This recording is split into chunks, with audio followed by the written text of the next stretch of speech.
Hello friends, welcome to Curry Kanji.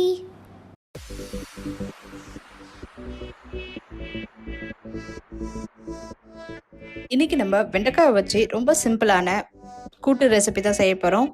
வாங்க இப்போ வெண்டைக்காய் கூட்டு எப்படி செய்யலான்னு பார்க்கலாம். இப்போ வெண்டைக்காய் கூட்டு செய்யறதுக்கு ஃபர்ஸ்ட் வெண்டைக்காயை வதக்கிடலாம். அதுக்கு 1 ஸ்பூன் எண்ணெய் விட்டுக்கோங்க. ஒரு 10 வெண்டைக்காயை நல்லா க்ளீன் பண்ணிட்டு கட் பண்ணி வச்சிருக்கேன் இந்த சைஸ்க்கு. அதை இது கூட சேர்த்துடலாம்.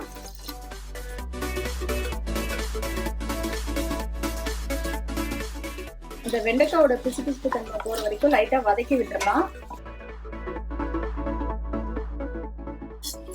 இப்போ வெண்டைக்காய் நல்லா வதங்கிடுச்சு. பாத்தீங்கன்னா இந்த பிசு தன்மை எதுவுமே இல்லை. ஆஃப் பண்ணிடலாம். இப்போ ஒரு குக்கர்ல ஒரே 1 ஸ்பூன் அளவுக்கு எண்ணெய் விட்டுக்கலாம். ஒரு பச்சை மிளகா, சின்ன வெங்காயம், ஒரு 4 சின்ன வெங்காயம் பொடியாக கட் பண்ணி வச்சிருக்கேன், ஆட் பண்ணிக்கலாம்.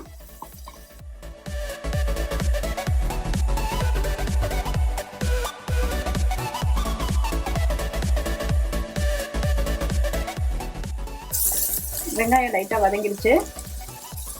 ஒரு 3 தக்காளி சேர்த்துக்கிறேன்.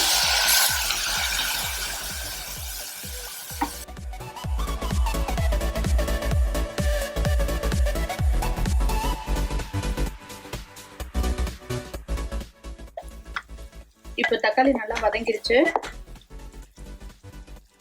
1/4 ஸ்பூன் மஞ்சள் தூள், 1/2 ஸ்பூன் குழம்பு மிளகாய் தூள் சேர்த்துக்கோங்க. சேர்த்துட்டு இது கூட நல்லா வதக்கிடுங்க.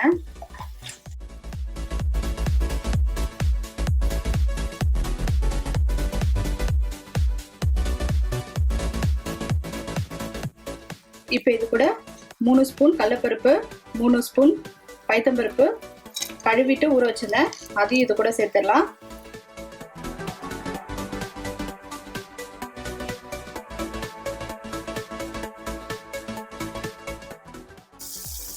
தேவையான அளவு உப்பு சேர்த்துக்கலாம்.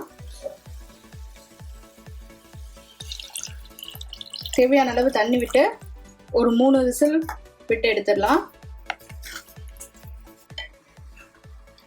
பருப்புலாம் நல்லா வெந்துருச்சு. இப்போ இது கூட வதக்கி வச்சிருக்க வெண்டைக்காயை ஆட் பண்ணிடலாம்.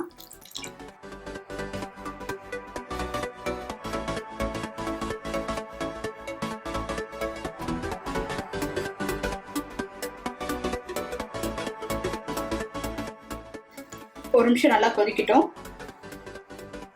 இப்போ வெண்டைக்காய் சேர்த்தோடனே நல்லா ஒரு கொதி வந்துடுச்சு. இப்போ நமக்கு வெண்டைக்காய் கூட்டு ரெடி.